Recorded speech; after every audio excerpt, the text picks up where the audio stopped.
Wizards in Dungeons & Dragons have for a very long time largely been considered among the most, if not the most powerful class in the game, but if you were to just take a quick look at their progression table, it might not be immediately obvious why, since there's not really a whole lot going on in there. In 5th edition, Wizards have by far the most sparse class progression. First level gives you spellcasting and arcane recovery, and that's literally it until all the way at 18th level, and then again with a final feature coming in at 20th. It's pretty safe to say that the vast majority of Wizard players have never actually got to experience their final 2 class features. So where does the power come from then? Because it's not like they're getting access to additional subclass features either. They don't get any more than any other class does, and it's not like their subclasses are so disproportionately good that they warp the very fabric of the game, but it's not like they're bad either. They're all pretty good, and some probably even a bit above average. What's going on here is what happens when you unleash on one class the full power of spellcasting in Dungeons & Dragons 5th edition. This video will discuss the new class features along with some of the small tweaks that have been made, with the second half of it focusing on the discussion of the wizard class identity and how that fits into with the game moving forward. First level still brings spellcasting, which is by and large the same, with the one noteworthy inclusion, which is that on a long rest a wizard can now swap out one of their cantrips for another one. This is essentially the optional feature cantrip formulas from Tasha's Cauldron of Everything, but it is really nice to see it be added into the core rules. I was always a big fan of this feature since it really just feels like it makes so much sense, but I am really happy to see that it made the cut. Since Wizards used to get their subclass for Arcane Tradition at 2nd level, and now that that's moved to 3rd level for all classes, I guess the design team felt like they needed an additional feature to fill in that gap at 2nd level. This now comes in the form of the new feature Scholar, which allows you to choose any of Arcana, History, Nature, or Religion that you already have proficiency in and gain expertise in it. Now, while it obviously would be an exceedingly rare occurrence, it is worth mentioning that it is technically possible to obtain absolutely zero benefit from this feature. I'm trying to reach 5,000 subscribers by the end of the year, and I'm less than 100 away from 3,000, so if you'd like to help me reach some new milestones, a sub to the channel would be incredibly appreciated. Thank you all so much. The Wizard base class grants you proficiency in any 2 of Arcana, History, Insight, Investigation, Medicine, and Religion. If you picked something like Insight and Investigation, and if your background or race don't provide you with another way of obtaining one of the relevant proficiencies from the Scholar feature, you simply wouldn't get anything from it. Now, in reality, there's only 2 ways that this actually happens. Either someone does it on purpose for reasons, or a new player just happens to get incredibly unlucky and not realize. In that case though, while I can't speak for every DM, I would absolutely just let my player either respect their original choice, or probably even better, just allow them to gain proficiency in the skill if they don't already have it. I can't help but feel like this should just be what the feature does anyway. As for the feature itself, it's fine. It's hard to be upset about getting additional proficiencies or expertise, but it doesn't really add anything in particular to the class. Despite naming it Scholar, there doesn't really seem to be anything distinctly wizardy about it, despite the fact that it's tangentially related to additional knowledge. I guess the real question about this Scholar feature is, did Wizards really need even more utility than they already had?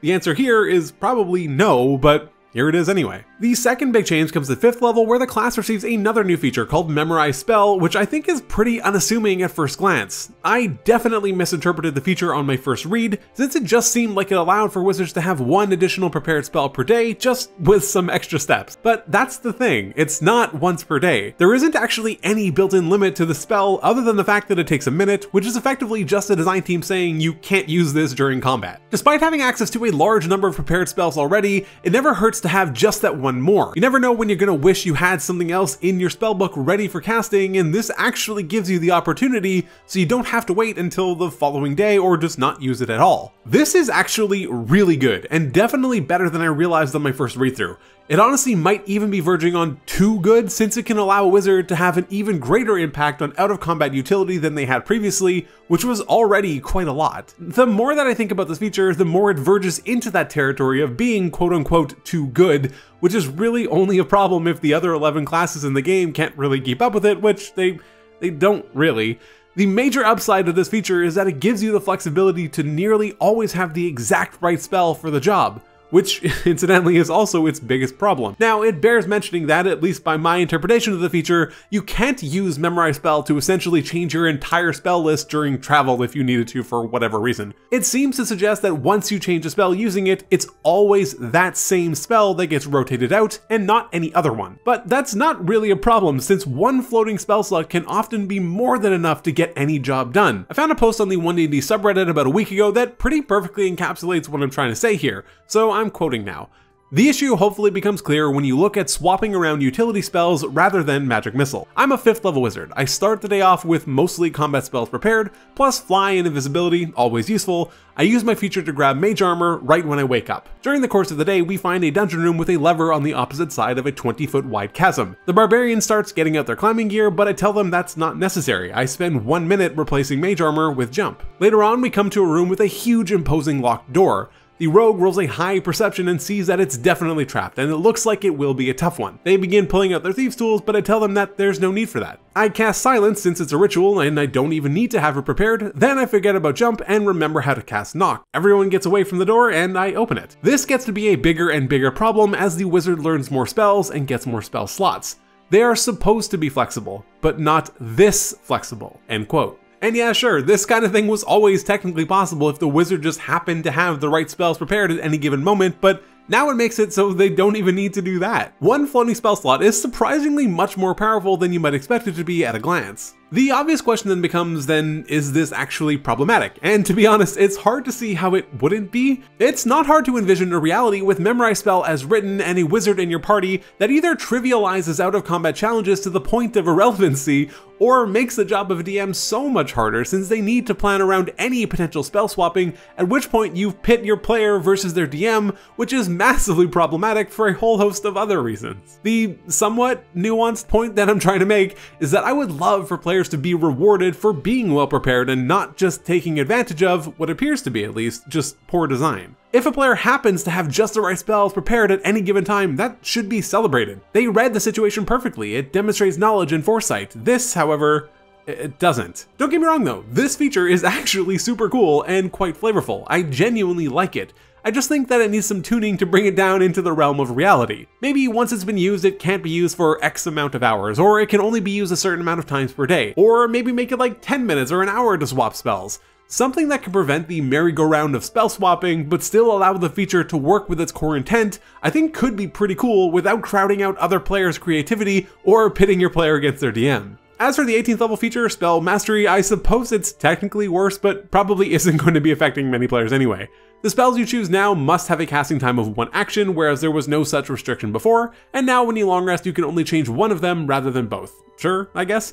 It makes the feature a little bit more balanced, but I honestly don't have that strong of an opinion on it either way. The big discussion that this version of the wizard class brings up isn't really any particular class feature, but rather spellcasting in general and spellcasting lists. Prior to UA 7, the design team had been experimenting with 3 unified spell lists that each of the casters would have access to, along with a few class-exclusive spells. The Arcane list belonged to wizards, sorcerers, and warlocks, the Divine list belonged to clerics and paladins, and the Primal list belonged to druids and rangers. Bards, as of UA 6, were actually able to choose any spell list, but it has been confirmed to no longer be the case since with UA 7 we have moved back to class-specific lists. In the video where they discuss that the design will be pivoting away from shared spell lists, Jeremy Crawford explains that one of the main reasons for the decision was because in the feedback that they received, people were dissatisfied with what they felt like was the wizard losing a lot of what made the class distinctive, that being its very large spell list. This then leads to the very natural question of, what is the wizard class's identity and how does their spell list influence that? Like I touched on at the beginning of the video, I think it's really difficult to dissociate the wizard from spellcasting for obvious reasons, but also because it's so clear that the class was so heavily designed around it. There's a reason that in 5th edition the class received essentially no core class features, but instead relied upon the subclasses to some extent, but also largely on the spells chosen to help define the class for each individual player. The wizard spell list has always been massive, and this was no accident. The design team views the class as the master of the arcane, and a pretty easy way to sell that vision is by giving them access to the most and best spells in the game. Now, I think it would be disingenuous to say that their spell list isn't at least some part of their class identity, whether for better or worse. The reality is that it is intertwined with the class. For clarity, I'm not saying that this is a good thing, just that it is a thing. The designers clearly viewed the wizard's spell list and the class's ability to gain and learn new spells through discovery or purchase as core to the class itself, which helps explain why they received so few base class features. The thing is though, this doesn't have to be the case. There's no rule that says that wizards need to have the list with the most and best spell lists in the game. they can still be the masters of the arcane by interacting with magic in ways that other spellcasters can't. Incidentally, this was something that the design team experimented with in UA5 with the create and modify spell features, but ultimately abandoned as the feedback they received suggested that they were either too good or too abusable, or that they encroached a bit too far into the territory of metamagic. And while all of these things might have been true, though I don't really think that the metamagic argument held that much water, I still find it that it's such a shame that yet again there was no attempt at iteration, at least for public consumption, which is such a shame since this seems to be the trend of this entire Unearthed Arcana process so far. Something gets lukewarm or potentially even negative feedback, and it's just completely cut, rather than trying to find interesting ways to make it work. I suppose this is likely symptomatic of the self-imposed deadline of 2024, which is again unnecessary and leading to so many interesting ideas being abandoned and features being rushed out under the guise of being a first draft, only to never see the light of day again without so much as a footnote. I guess the point that I'm trying to make is that in 5th edition, yeah, the Wizard's class spell list could be seen as one of their core class features, but it doesn't have to be that way. So in a sense, yes, the merger of spell lists and the Wizard sharing the arcane list with the Sorcerer and the Warlock could be seen as the class losing a piece of its identity, since it's all that it really had going for it. But at the same time, it could also just have been seen as the Wizard not really actively losing anything material, since they still had access to the list, but rather the Sorcerer and the Warlock getting a huge improvement. These challenges could have been overcome in a multitude of different ways, such as actually carving out an interesting or unique feature set for the identity of the Wizard, like what they tried to do in UA5, but like, you know, try again, don't just give up. Or adjust the arcane spell list and maybe make it a little bit smaller and then just give Wizards more class exclusive spells. This kind of accomplishes the best of both worlds, since the Sorcerer and the Warlock still gain access to a better spell list, but the Wizard also still retains the biggest and potentially best list in the game. I'm really interested to hear what you all have to say about this one, so let me know in the comments. I left the Wizard to last since I've been struggling with this question of whether or not the reversion to individual class lists was actually a good thing or not. My gut tells me that I preferred it the other way, but then to also actually create an interesting and unique identity for the class, but then that does become difficult to balance against having a massive spell list, which already made them so incredibly powerful. It's not hard to see how even the addition of simple class features like Memorize Spell can quickly spiral the already high power level of the class to become even higher. Let me know your thoughts on this discussion in the comments below, check out some of my other One D&D videos, but otherwise, take care.